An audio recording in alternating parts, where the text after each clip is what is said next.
This is an ABC News special report. Now reporting, David Muir.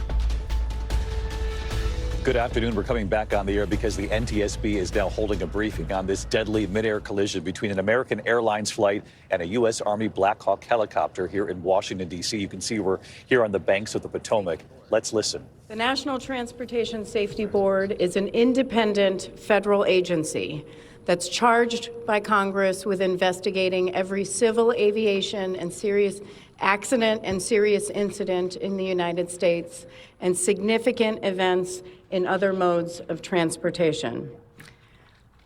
I want to start by expressing our deepest condolences, our sympathies on behalf of the entire board for those who lost loved ones in this terrible tragedy. Our thoughts, our prayers are with you. Entire communities were affected, and we are thinking of you. With me today is Bryce Banning. Bryce is a senior aircraft accident investigator with the National Transportation Safety Board. He's also going to serve as our investigator in charge of this investigation. Also with me today is the entire board. We have Todd Inman, member Todd Inman. Todd is going to serve as the board member on scene, the spokesperson for this investigation. All of the board members will be here. We have Vice Chairman Alvin Brown, member Mike Graham, who lived in Wichita for 20 years, and we also have member Tom Chapman. The NTSB's headquarters is just a mile from here. And so we are all here because this is an all-hands on-deck event. And we're here to assure the American people that we are going to leave no stone unturned in this investigation. We are going to conduct a thorough investigation of this entire tragedy, looking at the facts. Now, with that, I want to level set. When we go to the scene, and we were here last night, we allow the responders to do their important safety mission, which in this case was search and rescue and recovery. We stand back to allow them to do their important safety mission. And so this, for us, is our first full day on scene. With our entire crew coming together, we have about nearly 50 people on scene, and in addition to our resources back at headquarters in our labs and throughout the agency. So with that said, we are not going to get into specific facts in this press conference. I want to level set here. We're going to get into our investigative process. As we are able to confirm factual information, we will provide that. I do want to say this is a whole of government effort. I was able to brief, along with others, the President of the United States and the Vice President this afternoon. I want to thank them for their leadership, for their tremendous support of the NTSB, for our investigators, and for the responders that are on scene doing an important mission. I also want to thank Secretary Sean Duffy, who I was communicating with early on after we first got word of this tragedy. We've been working together throughout the day, along with his team at the DOT and within FAA. I also want to thank Secretary Pete Hegseth, who was also integral in working with us today. Chris Rocheleau, the acting administrator of the Federal Aviation Administration. We've heard from many members of Congress on both sides of the aisle. And so I will say this is a tremendous, one more time, whole of government effort. I also want to take a moment and thank the many, many responders that have been on scene. It has been an incredible effort, and I will have a full list that I will provide, that we will provide tomorrow, but I do want to thank them for all their work. With that, I'm going to turn it over to Member Inman for additional remarks.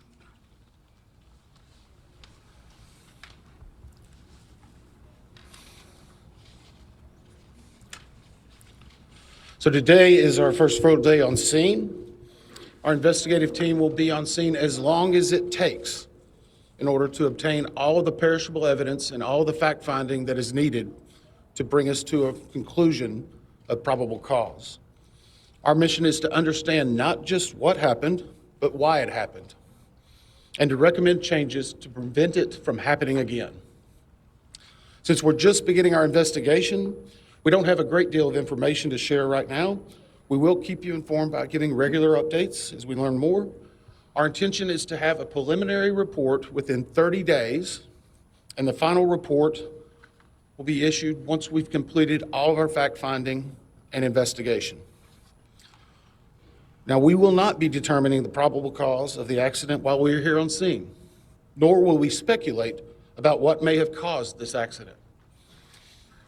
Today, we will be going and having an organizational meeting and establishing our parties to our investigation. We currently have the following parties that are already identified: PSA Airlines, GE Aerospace, Sikorsky, FAA, NACTA, which represents the air traffic controllers, ALPA, which represents the pilots, Army, AFA, which represents the flight attendants. The Transportation Safety Board of Canada will be an accredited representative under Annex 13 of ICAO. They will be supplemented by MHIRG as a technical advisor. They were previously known as midair. The NTSB offers this party status to those companies, government agencies, and associations that have employees, activities, or equipment involved in the accident. We offer that because they will provide technical expertise and relevant information supporting the development of the best possible factual record. Once they join this investigation, they are not permitted to release documents or talk publicly about the investigation without the consent of the NTSB. So I want to stress this: it is only the NTSB that will provide information related to this investigation, with one exception. Regarding the fatalities that occurred, that notification will be handled by the DC medical examiner. We will not be discussing fatalities or names. That will be handled by them as the proper authority. So we want to talk a little bit about our process. We will analyze the facts and determine the probable cause of the accident, and then issue a report of those determinations. I also want to talk a little bit about some additional people that are here with us, and they're very important to us, and that is our family assistance group. Later today, we will be briefing the families. We normally try to do this before a media event, but in this case, they're still arriving.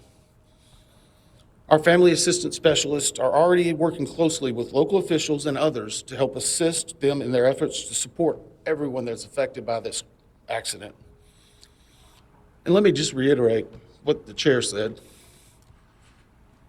A loss of life in an aviation accident is very unusual in the United States, and our heartfelt sorrow goes out to everyone that's affected. It affects us, it affects everyone around us. There are a lot of people hurting today. We will help find out what happened. We will do it factually, and we will do it accurately. As part of this, we are going to be standing up some specific working groups. Those working groups will be operations. They will be looking at the history of the accident flight and crew members' duties for as many days before the crash as appears relevant. We'll be forming a structures group, which will be the documentation of the airframe wreckage and the accident scene, including calculation of impact angles to help determine the plane's pre-impact course and altitude. We'll have a power plants group. They will do the examination of the engines and the engine accessories. We'll have a systems group. They will study the components of the plane's hydraulic, electrical, pneumatic, and associated systems, together with the instruments and elements of the flight control system. We'll have an air traffic control group. They will do reconstruction and review of air traffic control systems provided to and including acquisition of pertinent flight track surveillance information, what you might typically think of as radar or ADS-B, along with controller pilot communications. We will also have a survival factors group. They will be doing the documentation of impact, forces and injuries, community emergency planning, and all crash and fire rescue efforts. Also, due to the unique nature of this crash, we will be having a helicopter group as well. Lastly, we will have a human performance group, and this will not be its own group. It will actually be a part of the operations, air traffic control, and helicopter groups. They will study the crew performance and all before the accident factors that might be involved in human error, including fatigue, medication, medical histories, training, workload, equipment design, and work environment. Now we're going to take a few questions, but I will again stress, we don't have a lot of information now. We will continue to gather that. We will try to release it as we can, but we will only talk about the facts of the case that we know right now. I'm going to ask, we'll call on a few people. I'm going to ask that you state your name and affiliation. James Matthews from Sky News. So we've heard from President Trump today talking about DEI hiring policies within the FAA and associating that with the cause of this accident. What do you say to that? Well, unfortunately, I didn't hear the remarks. I was briefing House and Senate members, but I believe, Chair, would you like to take that? As part of any investigation, we look at the human, the machine, and the environment. So we will look at all the humans that were involved in this accident. Again, we will look at the aircraft, we will look at the helicopter, we will look at the environment in which they were operating in. That is standard in any part of our investigation. I'll turn it back. Chair, can I ask you, has the flight data recorder been recovered yet? And what is the difficulty in a water disaster like this, which presents a very difficult environment for your investigators and the people out on the water? Well, the question was on the flight data recorders. And we have not recovered the flight data recorders yet. We know they're there. They are underwater. This is not unusual for the NTSB. We have many times recovered flight data recorders in water. We have our lab right here that is about a mile from the NTSB, so it's not unusual. And once we get those, we'll be able to get those read and information from them to be able to provide further information to you. I'm going to turn it back over to Member Inman. Sir. Heather Henry with CBS News. Earlier today, Defense Secretary Pete Hegseth said a mistake was made last night. Based off of you all's initial investigations and preliminary findings, have you all been able to tell whether this was human error or mechanical failure? The question was, has there been human error or mechanical failure? We don't know what we know just yet. We do not know enough facts to be able to rule in or out human factor, mechanical factors. That is part of the NTSB investigative process and where all of these groups will come together. It's one of the reasons why the NTSB is known as the gold standard. We will take the time that's necessary, but I'd also like to reiterate, if we find something that is a significant issue that warrants immediate action, we will not hesitate to make those recommendations and make them public. We have a good track record on that, and we want to continue doing so. Sir. Hello, Sir. Tom Costello with NBC News. Does it hurt your investigative process, maybe for the chairman, does it hurt your investigative process to have the president already suggesting possible causes here as you try to keep an open mind and begin this investigation? Thank you. Tom, with all due respect, I think the press also likes to state what probable cause is before we get to the probable cause. So what I'm going to say is you need to give us time. You need to give NTSB, it's not that we don't have information. We do have information. We have data. We have substantial amounts of information. We need to verify information. We need to take our time to make sure it is accurate. That's best for you. That's important for the families. It's important for legislators who are seeking answers to try to figure out what they're going to do about this. And so it will take time. We do have a lot of information, but we need some time to verify that. Yeah, member Chase Williams with Fox Business. I'm wondering about the conditions in the tower last night. Were there any performance issues in the past with any of these controllers? Anything of that? The question is about controllers. As I said, we are just now forming the groups. The controllers do have union representation, which they're entitled to. They'll be working with our party system and our party groups. They'll be conducting interviews. Those interviews will need to be analyzed, transcribed, and other team members will need to look over it. It'll be a long process, but we will go through the entire history. Michelle Gray, The Independent. My question is for the chairwoman. Can you tell us more about what the president and vice president's responses were when you briefed them this afternoon?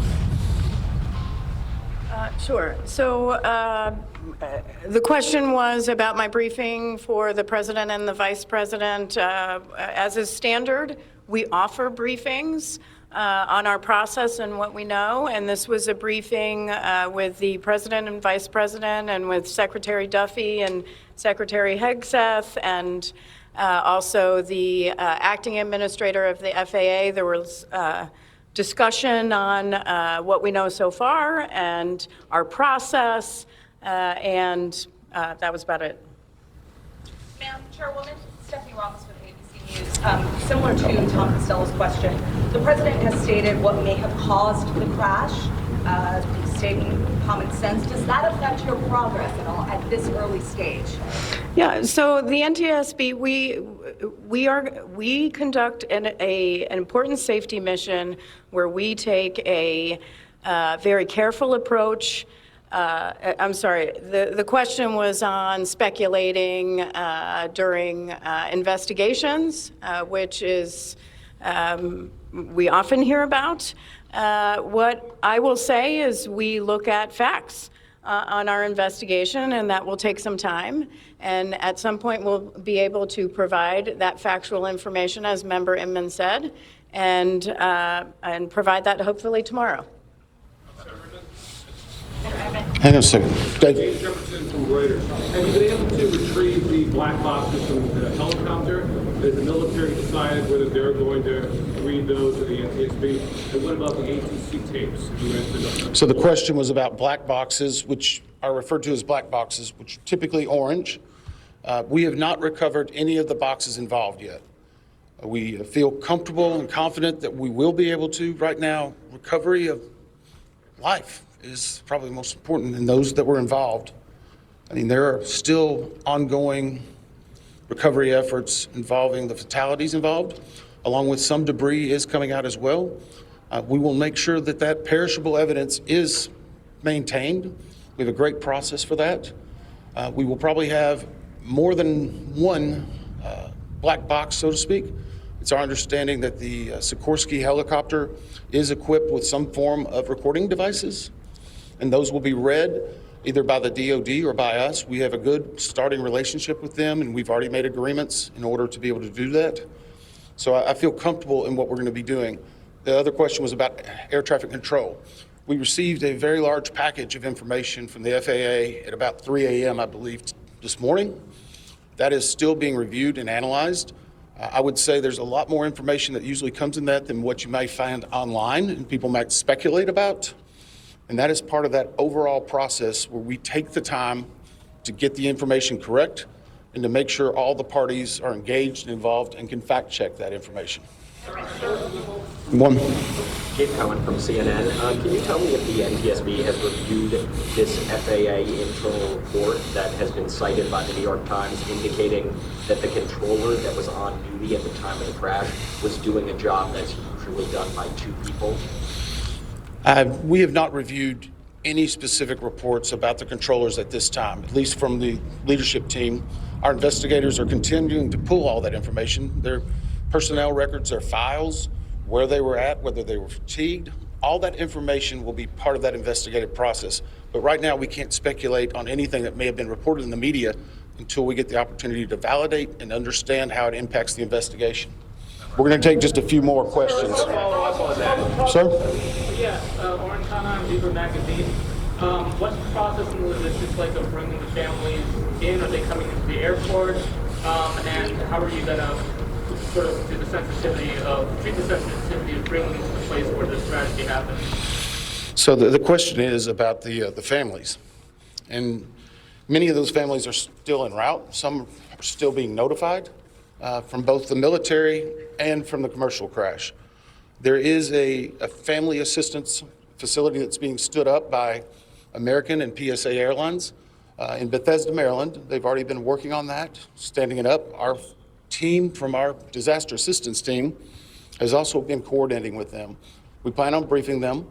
It is customary that at some point, if the families wish to go to part of the accident site, that we would arrange such a thing, but it will only be when we know that it's safe, we have the correct perishable evidence, and we can do it in the proper modesty that should be for those family members. It will be a little bit of a process, but it will take some time. Sir, to follow up on the air traffic control system. No. Sir, or are you? I know that Marielle Cargo with DC News now. We've heard from some witnesses that they saw people were able to come down the slides of the plane. Has there been any indication that people made it off the plane into the water? Well, again, we will not speak to the fatalities. The DC medical examiner will, but I think the DC fire chief this morning very succinctly said correctly that we believe there are no survivors. Were they off the plane? Like, did they even get out of the plane? Last question. So hang on one second. Right now, we're going through the debris fields. Nothing we've seen would indicate that maybe slides or chutes were deployed. It was a very quick, rapid impact, but we've seen nothing in that regard so far from the evidence we have, but we still need to verify all of that information. One more question? For example, maybe up 7. Sir, are you going to be looking at the family member's cell phone? Go ahead. Jeff Cook, ABC News. What do you know about the altitude of the helicopter at the moment of impact? And can you talk about the procedure for such helicopters in that area? The question was about the helicopter procedures. And in DC, it's kind of a unique environment. We've been getting briefed more and more by the FAA. I'm not an air traffic control specialist, but they're actually helicopter zones, if you will, or tracks. And this one was transiting, I believe, from track 1 to 4 as part of their normal procedure. If you live in DC, you see a lot of helicopters going down into this area. So there's a very well-defined system in that regard. As far as altitude, until we get the additional information, we can't validate or basically corroborate any of that until we get more of the electronic data and the data that's on the plane. I do want to clarify one question that also came about cell phones. You know, in today's age and time, a lot of electronics and other devices do contain a lot of different information. We've found on a number of our accidents that we actually are notified through a smartphone that may sense that. As part of our process, we will obviously treat all of the effects of the deceased with dignity. We are already starting to pull that information together. If we feel that it's necessary to find or pull some of that information, we will work with the families and make sure we do it in a manner that's respectful for them and their privacy. But right now, we don't have any plans specifically on that amount, on that area until we need to. Thank you very much. You've been watching a live press briefing with the NTSB taking questions, limited questions here, less than 24 hours after the deadliest air disaster here in the United States in nearly 24 years. This American Airlines regional jet and a U.S. Army Black Hawk helicopter. There was some news that came from this news conference. In addition to laying out how they'll proceed with their investigation, they say very carefully it'll be based on the facts. They said it'll be 30 days was the number they gave until they release their report, unless there's any urgent change that needs to take place. They said they would step out in front of that report in 30 days. But they did break some news here during this press conference, and I just want to go over a couple of the things that we learned. They have not recovered the flight data recorders from both the regional jet and the recording device from the Black Hawk helicopter, though they made it very clear they believe both of those recording devices are still in the water. And we heard the NTSB say it's not uncommon that it would still be in the water at this point. They feel very strongly that they'll be able to get to that information. You heard the NTSB was asked about Defense Secretary Hegseth suggesting that there must have been some sort of a mistake last night. The NTSB would not go there, only simply to say that they will investigate all humans involved, all mechanics involved, the aircraft involved, et cetera, as they move forward in their investigation. They did reveal that the FAA, as of 3 a.m. this morning, did deliver a batch of research search information from air traffic control. I gather that will include communications and the logs from air traffic control, but we'll of course have to wait to report that out. They talked about this briefing actually coming before their meeting with the families involved, the families of the victims. They said that's somewhat rare to address the cameras and the public before meeting with the families, but they pointed out in this case, many of the families are still en route to the scene to meet with the NTSB. They said they do have their team ready to work with those families who are undergoing an unbearable loss at this point. And I want to bring in Gio Benitez. He covers aviation for us. And Gio, that was news that they don't have the data recorders yet, but they're very confident they'll get to them. Absolutely, and it's critical, of course, David, that they actually find that. But there are so many questions here, and what you heard from the NTSB is a fairly typical first NTSB press conference after an accident, where they're sort of detailing the process of this investigation because it takes them so much time to obtain this. And a lot of times, what we see at the very beginning with these stories isn't what the investigation ends up finding. We saw that with the Alaska door plug when it flew off back in January of last year. We saw how that changed, and that's very likely what would happen here as well. There are some key questions, though, and certainly the Black Hawk helicopter being at 350 feet, that is at least what this preliminary flight data that we have right now says, because it was supposed to be at 200 feet or below. So that's going to be one question that they're going to be looking at for sure. By all accounts right now, the American Airlines plane had a normal approach as it was landing. That is what it looks like. The American Airlines CEO said that, and just about everyone has said that as well.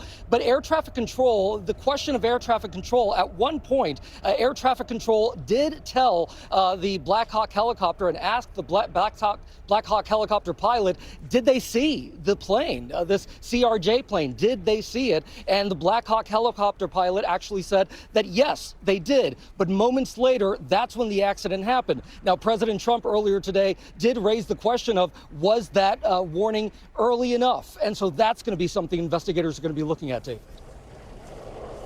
Big questions, too, about whether or not it might have been another aircraft in the sky that perhaps the team on that Black Hawk helicopter might have seen, because we've all seen those images captured on a number of cameras here in the Washington, D.C. area, different angles. And at that moment, there was actually another plane in the foreground, not far off from the actual regional jet and the Black Hawk helicopter that were involved in this. So many questions moving forward. And as Gio just mentioned, the altitude, that's, of course, early reporting here. We'll see if that bears out from the NTSB. They were asked actually about altitude and did not want to address that. They were also asked about whether or not there's any evidence that the emergency slides or chutes had been deployed on this regional jet. They said so far there is no indication that that was the case, but said, of course, it's still very early in this investigation. I want to bring in Martha Raddatz, our Chief Global Affairs Correspondent. Martha, you heard Gio mention the altitude there. Questions also for the NTSB here moments ago about sort of the flight patterns here and the routine training. You and I both know we often see Black Hawk helicopters over the Potomac, many of them carrying sort of diplomatic guests or members of the government, but many times they are undergoing routine training. And through your reporting, we've also learned that those who were on board the Black Hawk helicopter were very experienced. They were very experienced, David, and they have done this route numerous times. This unit is in charge of what's called priority air transport. And just as you said, that's VIPs or leadership, whether that's civilian or military leadership. And what they practice is getting those people in and out of D.C. in an emergency, for instance, in a continuity of government. If something terrible happened in Washington, D.C., they would want to get those leaders, those senior leaders, out of the city for continuity of government. So these are important training flights. You had an instructor Black Hawk pilot on that flight and an evaluating pilot. And that instructor pilot would be helping the evaluating pilot qualify, something you just have to do regularly. It does not mean the evaluating pilot is not an experienced pilot. They just have to qualify probably once a year, and nighttime is part of that. We believe they had night vision goggles on. Pete Hegseth said that this morning. President Trump said he was not sure, but that is a very routine thing to do is use those night vision goggles. It's harder to fly, according to pilots I have talked to, with those night vision goggles, especially with a lighted city in front of you. They're great in the desert when you need extra light, but sometimes it's more difficult to fly when you have lights ahead of you. That is something they will definitely be looking at to see if perhaps that had anything to do with this, David. And a quick follow-up for you, Martha, because one of the central questions, and there are so many questions this early on, but one of the central questions will be that conversation that's already been made public between the air traffic controller who was trying to reach out about 30 seconds or so. That's what's been reported before the collision took place to that Black Hawk helicopter, saying to be aware, obviously, of the regional jet. Do you see it? The answer was yes. And then the early reporting now, and you can hear it in the audio, is that air traffic control then reaches back out to the Black Hawk helicopter just seconds before the collision, asking yet again to wait for the regional jet to go by, and there was no response. That's going to be looked at very carefully here. It certainly will be, David. And that helicopter, we can't stress enough, they were flying visual only. This wasn't an instrument landing. This wasn't, I can't see anything, so I'm going to let my instruments help me land. They had visual verification, so they said, of that regional jet. Obviously, there was a mistake made. We don't know exactly why or what exactly happened when that helicopter rammed into that jet. But that last transmission where you didn't hear them answer, that will be key. David? Martha Raddatz with us here for our live coverage of this NTS briefing, the first of its kind with this investigation underway. Martha, thank you. One last question here from former Air Force pilot, ABC News aviation consultant John Nance. John, thanks for being here as well, because for people watching across this country, it's been more than 2 decades since we have reported on a deadly air disaster of this scope here in this country. And one of the things that everyone has heard at home already is that air traffic control audio. What do you make of the interaction between air traffic control, the Black Hawk helicopter, acknowledging that they saw the plane? Still unclear whether it was the actual plane or a different plane in that airspace as well that might have distracted them. And again, this is all just speculation and something the NTSB will have to answer. But when you see the video, you see the collision, and you hear the audio of the air traffic control, the exchange some 30 seconds before that collision, what does that indicate to you so far? Indicates to me so far that there is almost a certainty to the fact that there was a confusion, and how that confusion came about is going to be one of the key elements of the investigation. But they acknowledged that they saw the jetliner, and I'm sure that's exactly what they thought they were seeing. But as you pointed out, there's so many lights around, there's so many opportunities to not have the right thing. I can't tell you how many times in my career, both military and civilian, I've accepted the responsibility and said, yes, I have them in sight, and hoped that I really did have the right one in sight, because it's very difficult. Also, the pace of communications is something that needs to be talked about. The communications are single, in other words, one push to talk, one voice, pardon me, in either direction at a time. And what you end up with is a situation where we have crammed as much information as we can get, and there's a lot of confusion that comes about when people are talking too fast. And John, when you look at some of this early reporting and the numbers, when you're talking about that plane, you heard Gio mention this, that American Airlines has come out and said that their data so far shows that that plane was coming in for a very normal landing and had been told to go to runway 33 to change runways sometime beforehand, but had redirected and was coming in. And American Airlines so far saying that everything looked extremely normal, at least given what they've had access to so far. And the idea, the notion that this regional jet was some 2,400 feet from a normal landing there on the runway, it's just extraordinary that this would play out moments before all of those passengers would have been safely down. I'm sure they didn't have any idea what hit them. And it was at such a low altitude, you're concentrating only on putting the airplane on the runway. It's right there in front of you. This is not the point of time in which electronics, for instance, could help you. We have a thing called a TCAS, a traffic collision avoidance system. It cuts out at about 1,000 feet because you wouldn't want it coming on saying dive, dive, dive when you're at 200 feet. The altitude is going to be one of the things, too. They're going to look at the altitude of both jets, but it does appear that the American Airlines was right where he was supposed to be. And John, one last question for you. You heard the NTSB confirm what we learned from the fire chief this morning, and that is they believe there are no survivors here. They said moments ago there's no evidence that the slides or the chutes on that regional jet were deployed, though it's still very early. They acknowledge that. And there are also early reports that that fuselage, that jet is in at least 2 to 3 pieces in the water, as well as that Black Hawk helicopter. When you see that video of that collision, that explosion in the nighttime sky and where they landed, you'd be hard-pressed to think that anyone could have survived that kind of impact and waters that are 32 to 36 degrees here. Yes, it's a very correct statement, David. I think, first of all, when I saw that and managed to evaluate it a little bit, the speed with which the fuselage or the remains of the airplanes and the helicopter hit the water, probably that was unsurvivable. But even if somebody had survived that, the waters were going to give you about at 36 degrees around maybe 35 or 40 minutes of useful consciousness, maybe less.